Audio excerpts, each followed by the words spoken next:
Good afternoon, and welcome to the Middle East Forum Speaker Webinar Series and Podcast. I'm Stacey Roman, and I will be moderating this discussion today.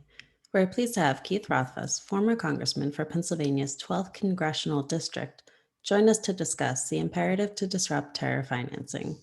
Congressman Rothfus will speak for 15 minutes, then open it up for questions. Should you wish to ask a question, please use the Q&A box located at the bottom of your screen to type your question.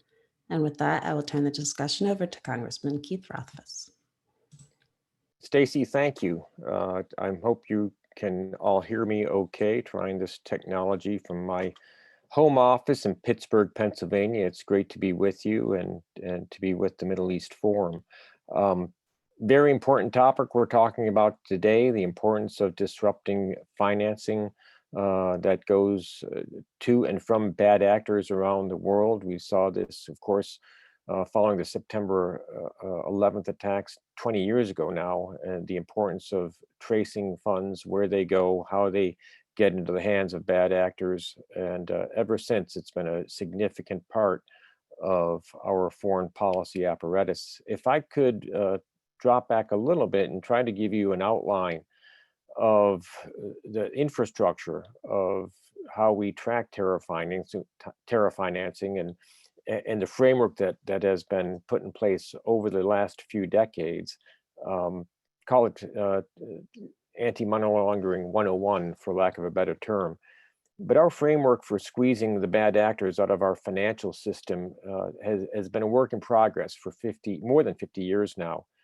We have several layers of laws, regulations, and policies that have the goal of ensuring that groups and individuals are denied access to the world's financial system. And why would we want to deny access to the financial system for these bad actors? Two reasons. Number one is we don't want them to be laundering the proceeds that they have earned through their nefarious deeds into legitimate businesses. And second, we want to prevent them from moving funds to facilitate the commitment of illegal acts and terrorism. Last year, we marked the 50th anniversary in the United States of the Bank Secrecy Act. This is the foundational law on which the rest of the United States, AML, CFT, countering the financing of terrorism, policies are based. The BSA, as we call it, of 1970, established reporting requirements for financial institutions. Under the Act, these institutions are required to report to the federal government transactions that exceed $10,000 or that are deemed to be suspicious. And since the 1970 Bank Secrecy Act, any number of issues have popped up over the years, and it's become somewhat of a whack-a-mole where an issue pops up, we decide we need another law, we have to sharpen something, broaden something. That's what we've been doing. Throughout the 1980s and 1990s, there were a series of amendments and additions to the Bank Secrecy Act that both broadened and sharpened our government's tools for combating money laundering and countering the financing of terrorism, including laws that established money laundering as a federal crime, introduced civil and criminal forfeiture for BSA violations, expanded the definition of financial institutions to include car dealers and real estate closers, increased penalties, and increased regulation of money services businesses. In 2001, Congress passed the Patriot Act as part of our response to the 2001 terrorist attacks. Among other things, the Patriot Act criminalized the financing of terrorism and augmented the existing BSA framework by strengthening customer identification procedures, prohibited financial institutions from engaging in business with foreign shell banks, improved information sharing between financial institutions and the US government by requiring government institution information sharing and voluntary information sharing among financial institutions. It increased civil and criminal penalties for money laundering, and it provided the Secretary of the Treasury with the authority to impose, quote, special measures on jurisdictions, institutions, or transactions that are a primary money laundering concern. More recently, Congress adopted a number of changes to our anti-money laundering framework when it passed the National Defense Authorization Act this past December.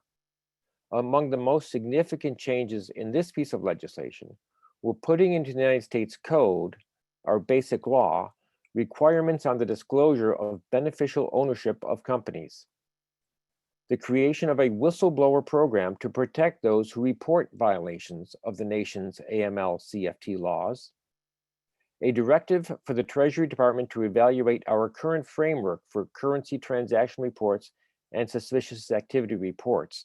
This has been a significant issue for our financial institutions who have aggregated a tremendous amount of data over the years, and some question whether all this data is necessary, or if there could be a more strategic way to track these transactions. There's been an expansion of the BSA's, the Bank Secrecy Act's applicability to antiquities dealers.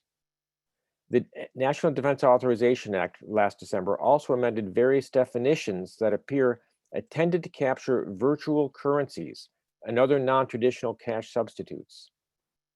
The act also created a FinCEN exchange to facilitate voluntary public-private information sharing among law enforcement, national security agencies, and financial institutions. And it launched a number of significant studies, including those related to artificial intelligence, blockchain, and other emerging technologies, beneficial ownership reporting requirements, trade-based money laundering, and money laundering by the People's Republic of China. Now, in addition to this legal framework, our AML-CFT structure includes a number of policy guidelines and involves U.S. federal agencies' interaction with nations around the world. The policy guidelines in effect in the United States that are regularly updated include our National Money Laundering Risk Assessment, our National Terrorist Financing Risk Assessment, our National Proliferation Financing Risk Assessment, and the National Illicit Finance Strategy. Our AML-CFT regime is coordinated and led through the Treasury Department, oftentimes in coordination with our Department of Justice and the State Department. At Treasury, the AML-CFT work falls within the Office of the Undersecretary for Terrorism and Financial Intelligence. There are a number of units under that Undersecretary. The Financial Crimes Enforcement Network. This is America's financial intelligence unit and coordinates with its counterparts throughout the world through an organization called the Egmont Group. We also have an Assistant Secretary for Terrorism Financing. This is the policy shop in our government dealing with issues arising under terror financing. And it's the United States counterpart to the International Financial Action Task Force, or FATF. Our Office of Foreign Asset Controls, or OFAC, promulgates sanctions against entities and individuals. We also have an Office of Intelligence and Analysis under the Undersecretary. We have a holdup right now in the United States with respect to the Undersecretary's slot. President Biden nominated Brian Nelson to serve in that role. His hearing was a couple of weeks ago before the Senate Banking Committee. Senators Toomey and Menendez are looking for assurances that Brian Nelson would follow through on sanctions on Iran, China, and Russia, and are saying that they would hold that nomination. That's pending out there right now. I'm reaching out to the senator's office to find out if we have any scheduled dates yet on a confirmation vote. But that is an issue that we're looking at right now in the United States. The Biden administration is singing a different song from what the Trump administration has done on sanctions. We see that there are efforts to start to lessen the sanctions, for example, on Iran, as a way to coax Iran back to the table for negotiating on the nuclear deal. It does not look good from my perspective, where I think that the Biden administration is giving up a good bit of leverage. These sanctions have been proven to be very effective with respect to Iran, but we'll see what the next few weeks would hold as these negotiations continue, and particularly as we look at this undersecretary slot and what assurance is going to be made. But we also have issues related to China and Russia that are of concern. For example, to Senators Toomey and Menendez, China has been violating sanctions by taking Iran's oil. Again, Iran, we know, continues to be the world's #1 state sponsor of terror. These are very important tools that we have in our toolkit And it would be hoped that voices can be raised both in Congress and elsewhere to hold the Biden administration's feet to the fire to make sure that we are exerting maximum pressure on the bad actors in the world. And with that, I'd be happy to take some questions. All right, thank you so much. So the first question in is from Jay Lewis. How well are these laws doing in stopping terror financing? They're very effective, and we are continually tracking the flows of terror. That's not to say that there a lot of work still needs to be done, obviously. Um, there's significant amounts of money that get pushed around the world. I cannot give you the percentage of transactions that we catch, but these are very important tools, and they can always be sharpened. As you saw last December with the National Defense Authorization Act, one of the big issues that came out of that was beneficial ownership, the use of shell companies. So for the first time, the United States is going to be requiring disclosure at the federal level of who the beneficial owners of a company are. There's some criticisms as to whether or not they're broad enough. I think the number is 20%. If you're a 20% stakeholder, you have to be disclosed. Again, part of the law that was passed last December will also be studying the effect of these beneficial ownership rules. That's all a work in progress right now, but that's been a very significant area of concern, even going back to the days when I was serving on the committee, the House Financial Services Committee, where we heard a lot of concern about beneficial ownership of companies.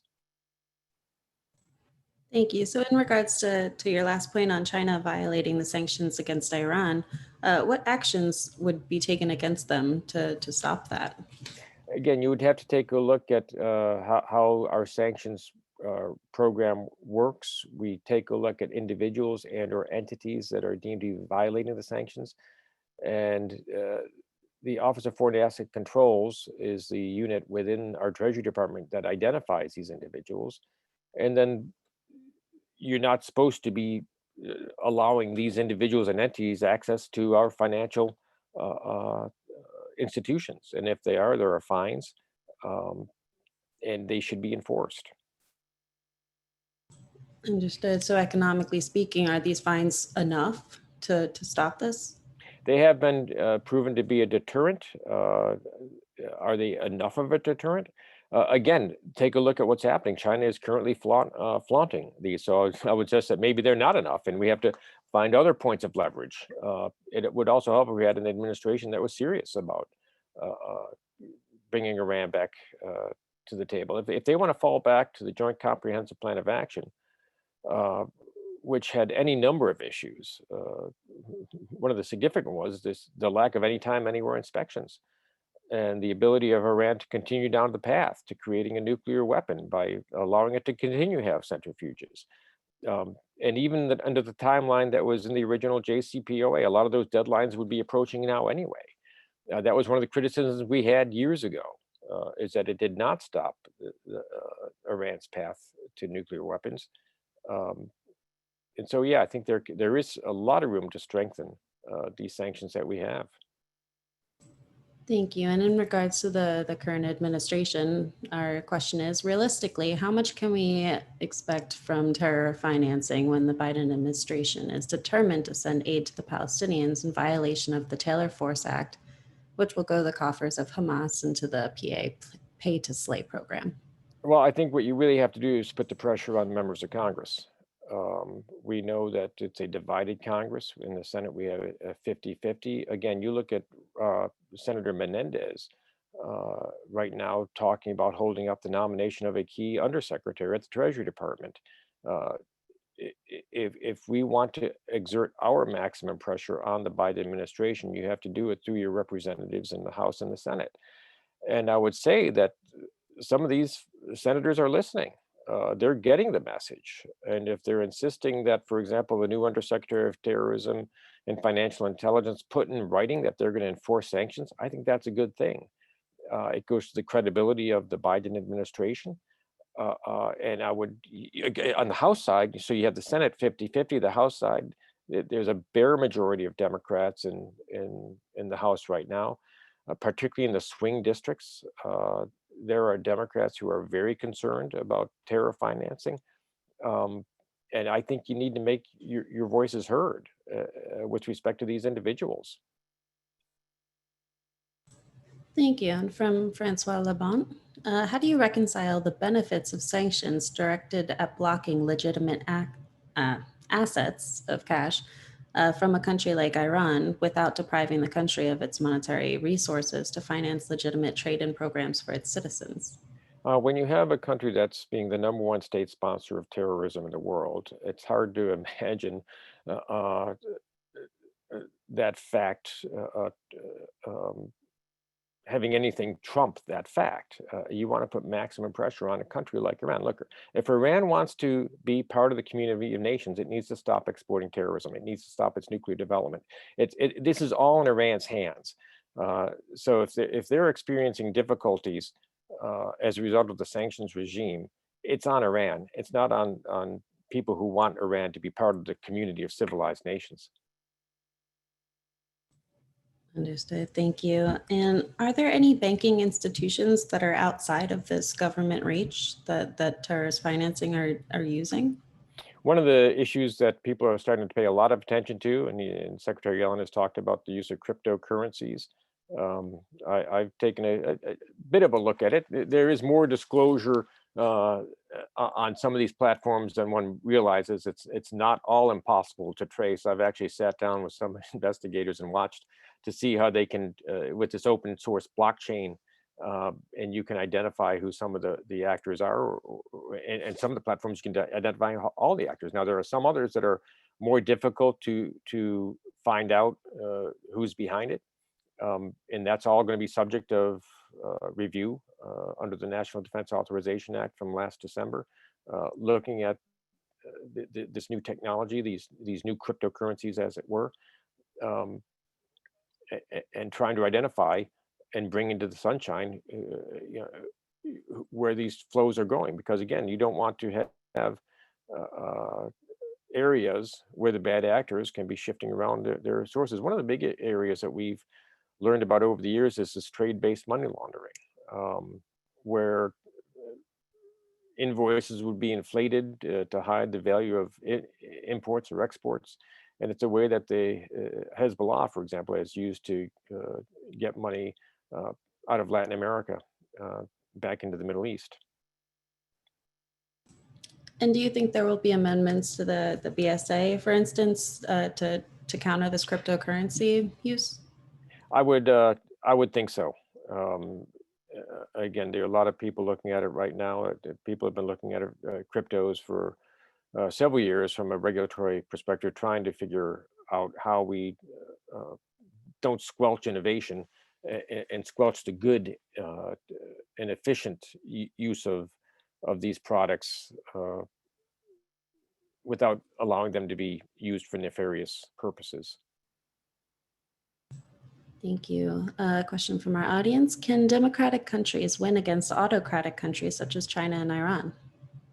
If it's a question of the will, it's as simple as that. We know that our ideas are superior. Um, it's been a little disconcerting to see the Biden administration unilaterally, in a sense, disarm on some of these sanctions with respect to Iran. Uh, China has a bevy of problems that it's facing right now. Command and control economies. It may be an autocratic country, but it's also a command and control country.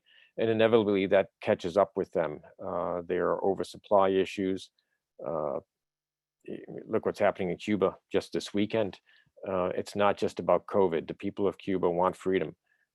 And to have the Biden administration suggest that it's all about COVID, again, if you put out a narrative and you believe in a narrative as opposed to facts, well, that's on you.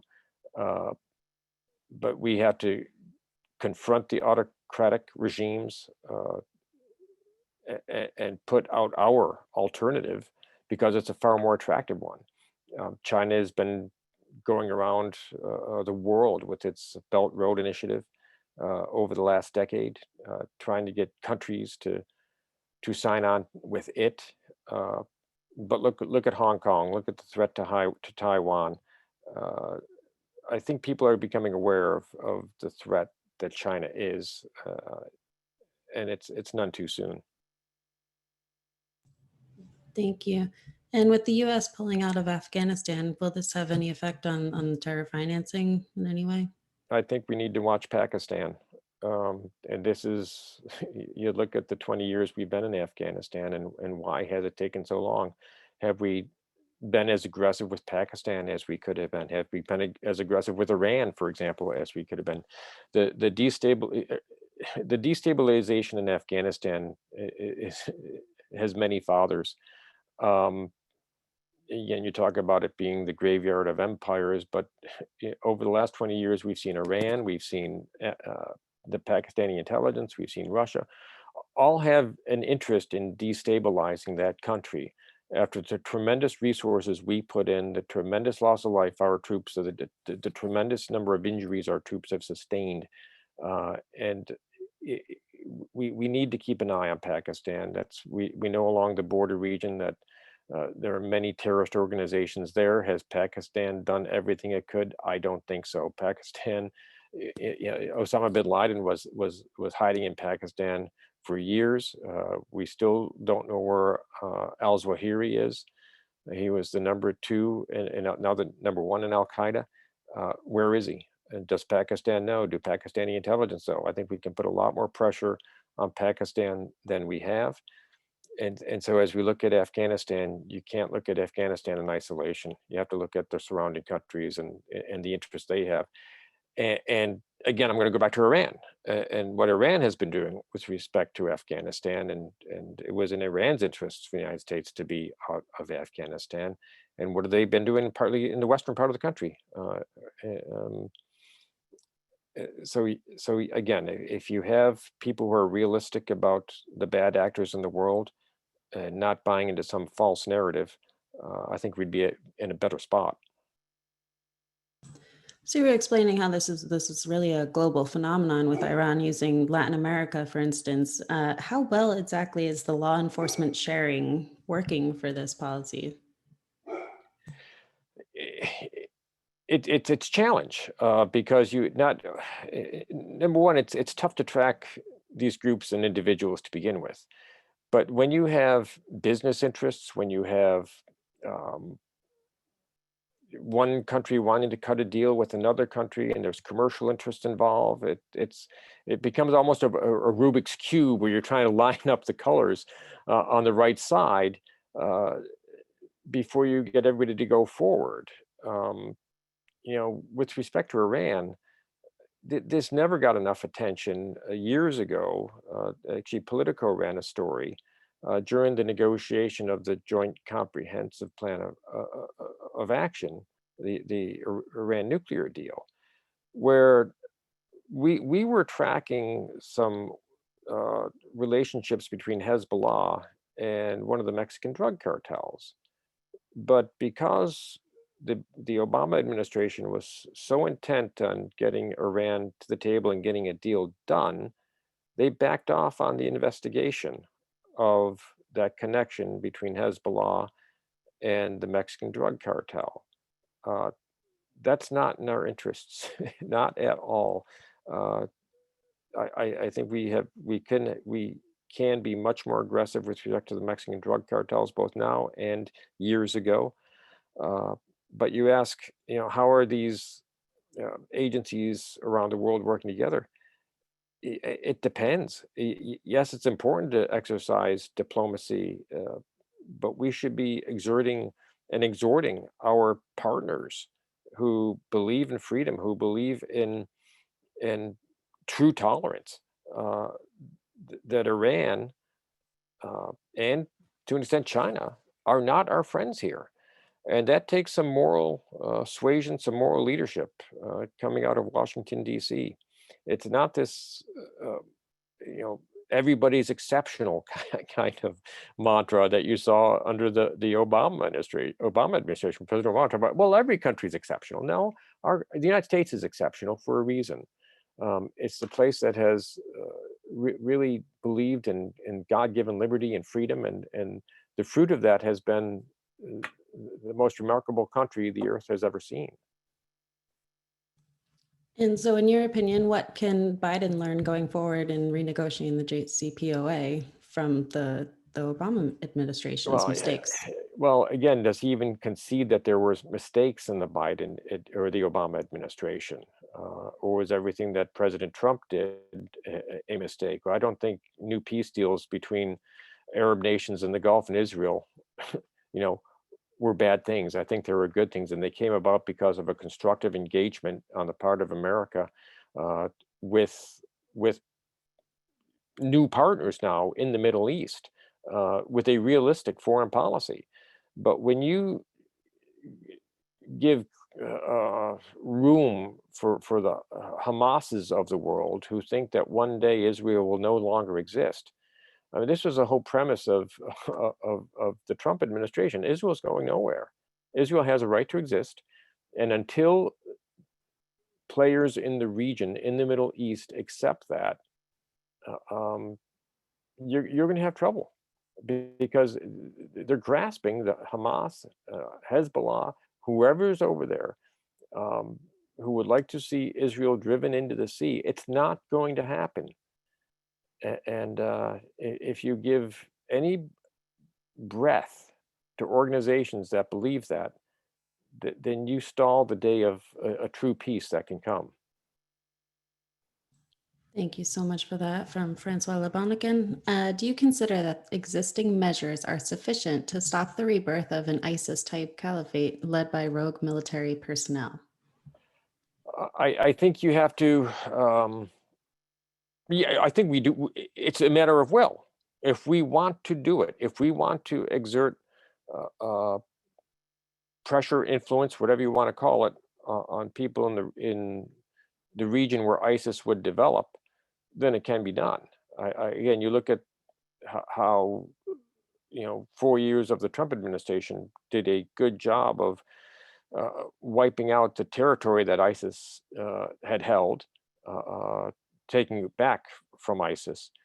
Um, but that can grow again if you don't have a realistic view of who these people are. If you come back in the way President Obama did, referring to ISIS as the quote JV team, and don't have a serious view of who they are, or if you think you can go in and just destabilize regimes in the Middle East the way then Secretary of State Clinton did with both Libya and Syria, uh, uh, without having a plan of how to deal uh, with what government would take its place, then we're going to see some real turmoil over there.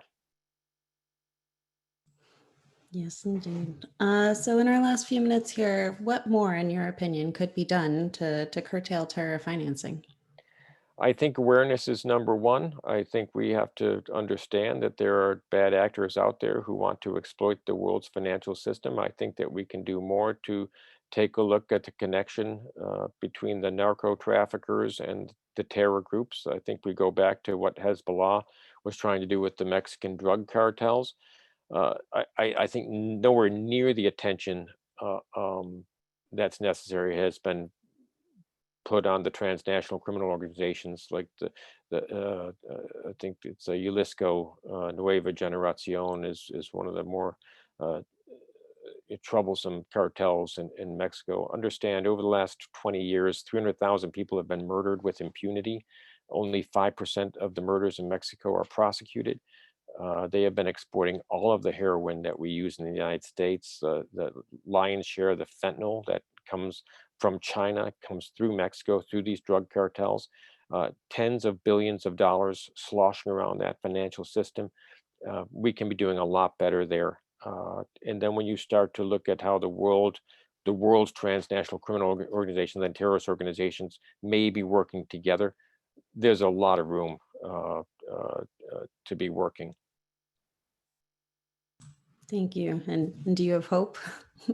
Always have hope. Again, I think part of the problems with our politics today is that everything is boiled down to a tweet or a 30-second soundbite or a quote narrative. People need to be willing to peel back the layers of the onion, ask a few pointed questions, get to the truth of things, not a narrative. We want the truth. We don't want a narrative. Uh, and to understand that, we all want a day, a world where there is not conflict, when there is peace. But there are people who are always out there trying to press uh, their advantage, and some of these are very bad people. You look at what's been happening in Hong Kong over the last several years. The newspaper that was uh, just crushed over there with dissidents in jail. Um, Again, I'm not hearing anything from the Biden administration on that. I'm I cited this thing last night that came out from the Biden State Department on the Cuba demonstrations being about COVID. Well, that's just not true. And so we need to continue to press for truth as opposed to narrative. Thank you so much. We've come to the close of our webinar. Thank you again, Congressman Rothfus, Been for a pleasure. joining us. Lot of resources out there. If folks want to take a look at the Treasury's website on OFAC, the Office of Foreign Asset Controls. Lots of information there. Thanks for having me. Of course. Thank you. And for Bye-bye. our viewers and listeners, please join us Wednesday at 3 p.m. Eastern for an update with Ashley Perry. Thank you all for joining us, and I hope you have a wonderful day. Thank you.